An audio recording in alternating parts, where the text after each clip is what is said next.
of Lab Rats. My name's Andy Walker. And I'm Sean Carruthers. And today on the show we have a very special episode of Lab Rats.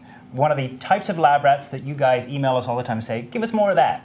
What's that, Sean? I see food on the table. Hooray! Yeah, absolutely. Today, a food demo. Today we're going to show you, Today we're going to get covered in tomato. No, today we're going to show you how GPS, or the Global Positioning System, works. And it's one of those really cool things that people ask about all the time. So of course, we have our melons, we have our tomatoes.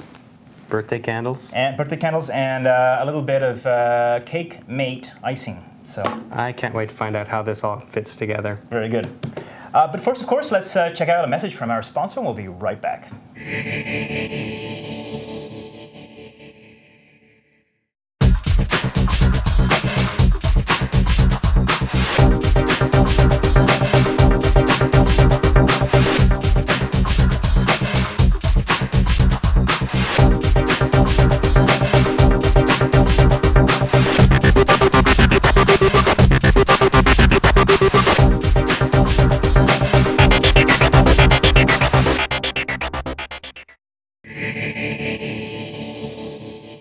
Well, Sean, GPS receivers have become extremely cheap, haven't they?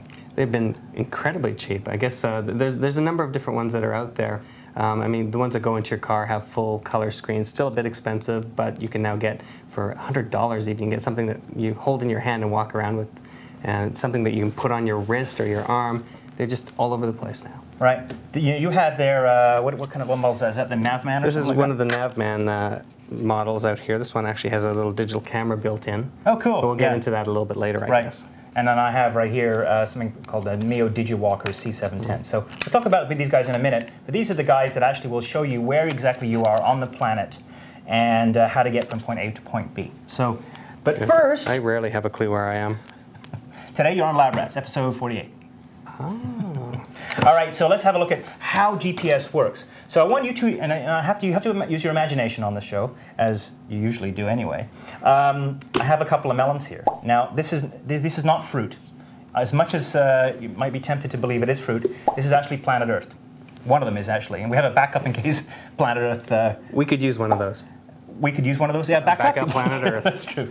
All right, so let's put one of these away. You hang on to that one there. All right, I'm going to put my, there's food around, I'm going to put my GPS model very good safely away. Okay, now, so that represents planet Earth, and of course, the magic tomato, the red tomato, represents GPS satellites. Now, there's 24 GPS satellites above the Earth at any given time, in fact, in orbit around the Earth. 21 are active, and 3 are backups. The US military satellites that were put up there in the late 70s, I guess it was, and opened up to the public by Ronald Reagan after the KAL 007 crash, when it got shot down over Russia. And so GPS was now open up to the public, and that gave us a chance as individuals to buy receivers, and we can use the GPS system.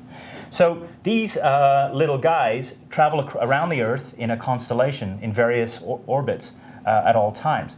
But the magic of GPS is that there were always 4 above the horizon at any given time. So let's simulate that, shall we? All right. Boys? So you're holding the Earth. I'm holding the Earth. Thank you very much. And let's, so we'll put a satellite here. Ooh. And a satellite over here.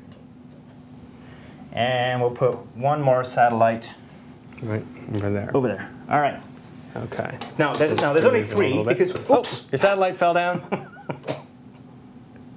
I don't think that satellite wants to stay up there. So essentially, actually, let's swap this out because I need this as part of the demo. All right. This up here. There we go. So your satellite's a bit juicy. My satellites are a bit juicy. The other thing is, what's important to remember about satellites is they're not particularly smart. There's not a lot of programming in them. Basically, they have 3 nuclear clocks. They have the time. So I put on my little watch on here. So they basically keep time. Every time they pass around the planet, they cross some key stations there, and they get reset. These clocks, nuclear clocks or atomic clocks, get reset. Okay. The stations also tell them where they are specifically in space. Should I be spinning this? You could do that. Now, let's try it. I don't know. This doesn't look very realistic to me. I know. But that's kind of how it works, okay? I think it's the big watch on and that tomato. Reset. Reset. Actually, I think it's every 12 revolutions. So this satellite knows, it basically has a capability to receive information from that base station and to send information back to the planet. And what it actually sends, when it sends out a beam of information to one of these little receivers, as you can see, is it sends out the time when it sends that transmission, as well as its position in space. Right. So this receiver actually will receive that information. Now, one satellite isn't good enough. Because if you think about it, one satellite is basically saying, I am here, and it's sending out a signal in 360-degree Right, so direction. it could be anywhere around in that circle In that from that particular distance. thing, right. Yes. Now, when you bring it within proximity of the planet Earth, of course, it can be anywhere in here, but because we're on Earth, we know that actually we're in this zone. So I'm going to actually demonstrate. So I have a satellite that's tethered here, and this is, can you see that? I don't know if you can see that. So that's tethered, right? And there's actually a marker on here. So what I'm going to do is I'm going to draw where the signal may be received on planet Earth. So I'm going to draw a great big circle here, okay? So remember this is way out here. Now this can be anywhere, but of course when it comes into contact with Earth, this is the area that it can affect. So now on Earth, I know that I am within this circle somewhere right now, okay? Okay. Now, if you have a second satellite, you're going to get a fix with that one as well. Same situation occurs. Now, maybe this one's beaming the same information, okay? But its information is only going to imprint on the planet in this circle here. Can you see? Like that, right? So we now know, as people on Earth, because that we're actually at this position where these two circles, well, not this circle intersects, either there or either there. Okay, well, if we're, in San Francisco, then we kind of know that we are in San Francisco, but but it's not helpful to have the fact that we could be in two positions on the planet Earth. So we need actually a third one to figure out where we are. So the third satellite again sends a beam down, and of course it only touches one more circle, right? Like that. There you go. Okay. So now look where the three circles intersect. Can you see that? Right. So the receiver is now saying, okay, I know that I'm somewhere in this circle, on this circle, in this circle, and if I'm going to be in all three, then I know I must be directly where they intersect. So if you can turn that up a bit so this won't fall off. Oh, wait a second. Hey. So I am here, and that's what the GPS system says. It says, I am here. Hooray. And there we go. Actually, let's turn a little. Hooray! And that's your GPS signal going, I've got a fix on me. Now, it's not particularly accurate. I think it's accurate down to something like 30 meters, or about 100 feet or so. So really not useful for other than for precise. Do you like that? Yeah, kind of. So that's kind of how it works, right? So it's something called trilateration, taking information from three different sources. Now, if you want to figure out how high off the ground you are, you actually need a fourth satellite, and that will give you altitude as well, which is kind of cool. And of course, that's important. Does that satellite go deep inside the Earth? No, it doesn't. But the signal, right? The signal actually, could, if it goes anywhere in a circle, right? So, I mean, you could actually be under the ground, I suppose, and if you could still receive the signal, then theoretically the system could be confused. Yeah, that is one of the problems, I think, with a lot of GPS units, is to get a proper GPS fix is you have to have a reasonably good view of the sky. And I've noticed that playing with some of the GPS units that I have, when you're inside, you don't actually get a good view of the sky because the satellite signals are sort of bouncing around your walls. Even if you have a view of the windows, that the signals will actually come in, it'll sort of diffuse a little bit. That's right. Well, ultimately, for the best fix that you're going to get, you actually need line of sight view to three satellites. That's why GPS doesn't work inside for the most part, and it doesn't really work inside what they call urban canyons. So urban canyons being downtown where there are high rises and you really don't see a whole lot of the sky, unfortunately. So that's one of the flaws. Now there is a next generation GPS system where they have base stations too, and using those things, you can actually get measurements down to 1 centimeter. And next generation private GPS satellites, I think the European Space Agency, Gary's here in the studio, he's one of our programmers, is launching a private system, right? Well, give us, what's the resolution that they're going to offer, Gary? 1 centimeter. 1 centimeter. So you can be able to get a fix on where you are on the planet within 1 centimeter. So you can imagine the kinds of applications you can do land surveying. On the wrong mark, move over a I'll move couple over centimeters. Yeah, there we go. There we go. I need a next generation GPS. So, and there we go. There's BIF. We've got a fix on BIF as well. So ultimately, GPS is going to be more and more prevalent. I think that the fact that these guys right now, you know, they are only between $500 and $700, somewhere in that range for a handheld device, means that the price is going to continue to come down, and you know, pretty much anybody can afford GPS moving forward. One note of interest is that GPS is now being used by scientists for all kinds of incredible measurements. And once we get down to that resolution, you can measure water, you know, whether the sea height is and how high it is, and earthquakes and tectonic movements and things like that very precisely. Yes. One thing I actually wanted to mention with this one, I mentioned a little bit earlier that this particular unit had a digital camera in it, and that's one of the other things that's going to be coming up in the near future is geo-stamping with photographs. So a lot of photographs, every photograph that is out there that's taken these days has a bunch of information embedded into the file. Well, that's very cool. EXIF information, EXIF.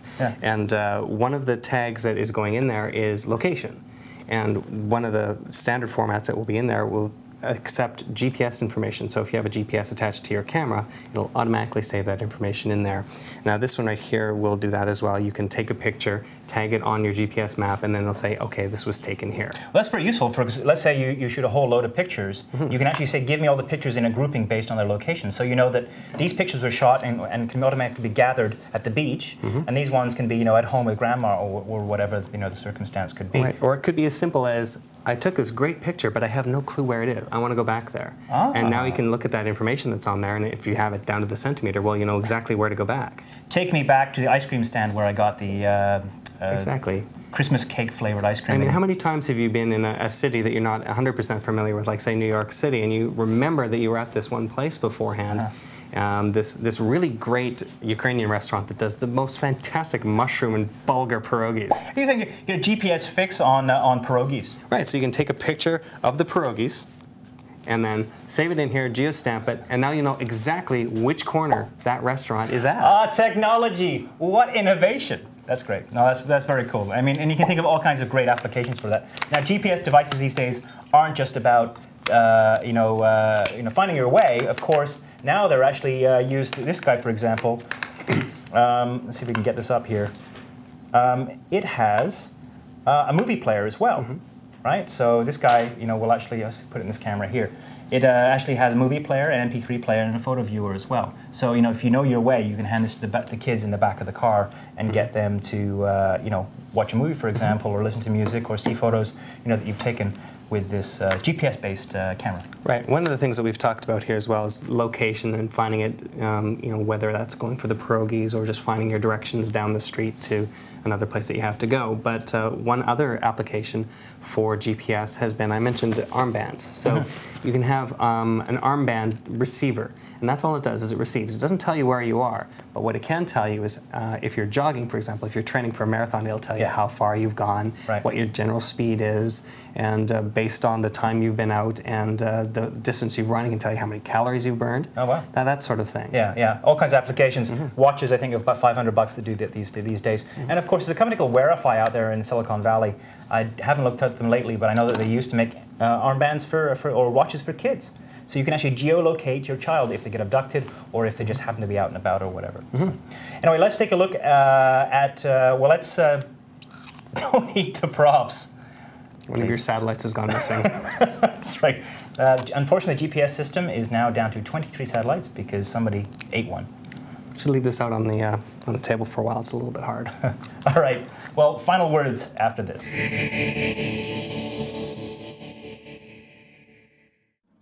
It's Camtasia Studio, the fabulous screencast software from TechSmith. Record what's on your screen, narrate it, and share it online. Create demos, screencasts, training, and more. And rest assured, Camtasia Studio is made by wholesome programmers in Okemos, Michigan, the home of the hardiest geeks around. Quick to learn, easy to use, it's Camtasia Studio. Download your free trial and start screencasting today. And we're back, and unfortunately our grips have been asleep because unfortunately we still have tomatoes in the way. There's a tomato in your face. As usual. Craig, can you help us out? Thank you very much. Listen to that grumbling. Yeah, Craig Warden, Ops Manager at cyberwalker.com. Thanks, Craig, I appreciate that. Okay, so a few final words. Yeah. First of all, we begged you guys to send us a bunch of photos of you out there in Lab Rest Land. and you complied. You sent us some great stuff. So let's take a look at those. We've got a couple for you today. We've got Pedro. Pedro from Portugal. Pronouncing that right. Pedro. From, what's his last name? I'm not even going to try. Serrao. We don't know. Yeah, so if you're Portuguese, tell us how to spell Pedro, it. yeah, right back in and tell us how to pronounce that. And we've also got a dog. This is Brad's dog, and he's from Melbourne. Oh, fantastic. I assume they're both from Melbourne. Well, hey guys, thanks for sending in your pictures. Brad, next time we want to see you and your dog. We want to see you guys as well as your pets as well. A couple of final notes. I've started a brand new charity here in Toronto called Little Geeks, and you can check out more about it at littlegeeks.org. But the whole plan for me is to pair people that want to donate their computers to really needy kids who come from bad families and financially challenged situations. So I'm trying to put together a donation of 500 computers. We're going to retrofit them and get them out to these kids by middle of February 2007. So if you want to help out, you want to find out more about it, if you're in Toronto and you want to volunteer and help us retrofit these 500 computers so we can get them out to the kids, please drop me an email at andy@labrats.tv. And we'll bug Sean and tell him how you're going to help out. And learn more about Little Geeks at littlegeeks.org. Are we going to put a bunch of episodes of Lab Rats on these computers before we should deploy them? We absolutely should. It's a very good idea, just to expand our audience, to 500 more people. And finally, just I wanted to let you know that we had yet another Lab Rat survey up, the second one we've done in about a year or so. Our 1-year anniversary just came and went, so we're delighted that we've been around for a year. Thank you so much for supporting us in this project. We really love doing it, don't we, Sean? Yes. And so we hope to be here for many more years. So fill out our survey. The link's on the website at labrats.tv. As always, we love to hear from you. So you send your email to feedback@labrats.tv. .tv, right. So thanks for watching this week. My name is Andy Walker. I'm Sean Carruthers. And we'll see you next time. Are you ready?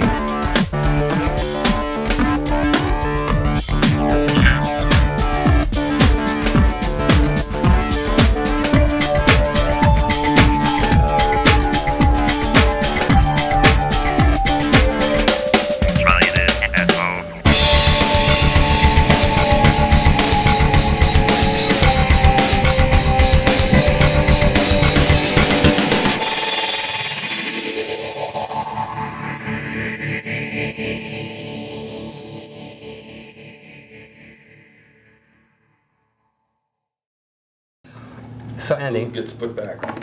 Next time you get props, could you please get organic props? Yes, indeed, absolutely. Plums. I actually almost got apples, and I thought apples are hard to thread. And I actually almost bought radishes too, but Some would have been good. yeah, they have a Save the film.